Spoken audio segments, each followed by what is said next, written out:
Bill Gates and Jeff Bezos, two of the richest men on Earth. One revolutionized personal computing, the other changed the way we shop forever. But today, it's not about Microsoft or Amazon. It's about something far more primal, luxury. Because when billionaires build homes, they don't just build houses. They build empires made of glass, concrete, and unimaginable wealth. Bill Gates calls his $100 million home Xanadu 2.0, a futuristic mansion on the shores of Lake Washington, packed with so much tech, it feels like NASA designed it. Jeff Bezos, on the other hand, spent $175 million on his Beverly Hills estate, an old Hollywood palace reborn into a billionaire's playground. So the question is, in the battle of billionaire homes, who really wins the luxury war? Today, we'll explore both mansions in detail, compare their grandeur, and then peel back the glossy marble surface to expose the dark truth about billionaire estates that nobody dares to say out loud. Bill Gates' $100 million mansion, Xanadu 2.0. Bill Gates' home is not just a house. It's a tech fortress disguised as a Pacific Northwest mansion. Located in Medina, Washington, right on Lake Washington's shoreline, the estate sprawls across 66,000 square feet.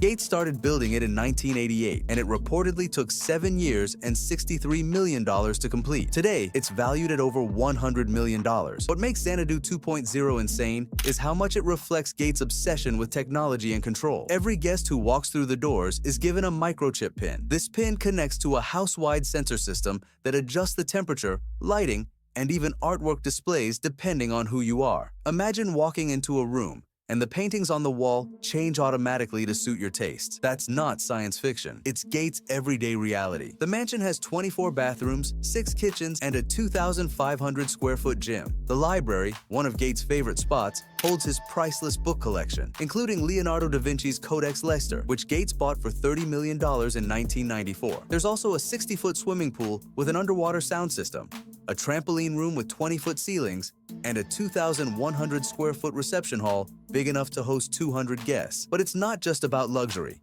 It's about engineering. The entire estate was built into a hillside to regulate temperature naturally, and more than 300 workers were hired during construction, half of them electricians, to wire up Gates' vision of a smart home decades before Alexa or Google Home existed. Xanadu 2.0 is a reflection of Bill Gates himself. Less about flash and more about control, intellect, and precision. It's not meant to scream wealth. It's meant to whisper, "I own the future." Jeff Bezos' $175 million mansion, Beverly Hills Empire. If Gates' mansion is futuristic, Bezos' Beverly Hills estate is old-world glamour reimagined for the richest man alive. Purchased in 2020 for $165 million. Now worth closer to $175 million, it set the record for the most expensive home ever sold in California at the time. Originally built in the 1930s by Warner Brothers president Jack Warner, the estate spans 9 acres in the heart of Beverly Hills. The main house alone is 13,600 square feet. But the real luxury is in the land. The property includes terraced gardens, massive lawns, a guest house, a nursery, a greenhouse, a tennis court, and a 75-foot swimming pool. In a city where most billionaires squeeze into gated compounds, Bezos bought himself an entire neighborhood's worth of space. Inside, the house oozes old Hollywood charm mixed with modern upgrades. Wood-paneled libraries, chandeliers, and formal dining rooms sit alongside state-of-the-art security systems and renovations tailored for the richest man alive.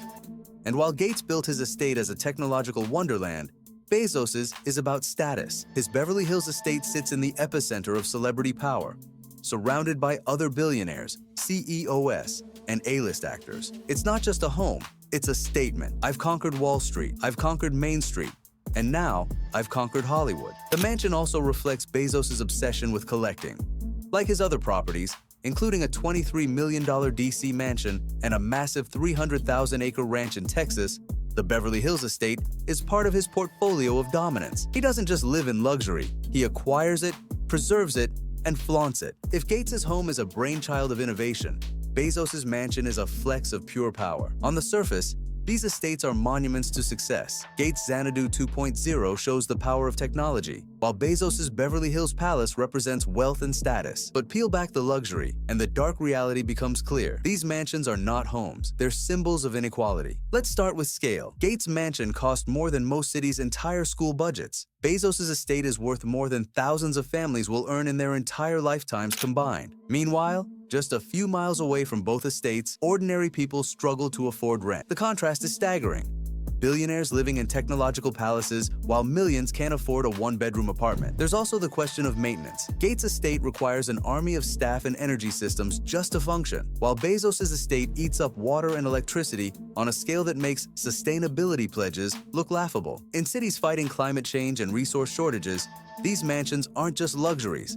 They're monuments to excess. Then comes the symbolism. Gates calls his home Xanadu, after a fictional paradise in a movie about greed and downfall. Bezos bought a Hollywood mogul's estate, turning it into a 21st century symbol of tech power. These aren't coincidences, they're messages. These men don't just want homes, they want fortresses, monuments, legacies. But here's the most controversial truth. These mansions aren't about living, they're about winning. Gates and Bezos built them not because they need them, but because they can. And in a world where millions have nothing, these houses are less about luxury and more about power, proof that billionaires play by a different set of rules entirely. So, who wins the luxury war? Gates with his futuristic tech fortress? Or Bezos with his Hollywood empire? The answer is simple. They both win, and everyone else loses. Because while we debate whose mansion is bigger or smarter, the real story is that billionaires live in a world so far removed from reality, it might as well be another planet. These homes aren't mansions. They're castles in a new age of digital kings. Now here's my question to you. If you had $1 billion, would you build a mansion like Gates and Bezos? Or would you live simpler and use that money elsewhere? Drop your thoughts below. Because the truth is, these homes say less about luxury and more about the growing gap between billionaires and the rest of us.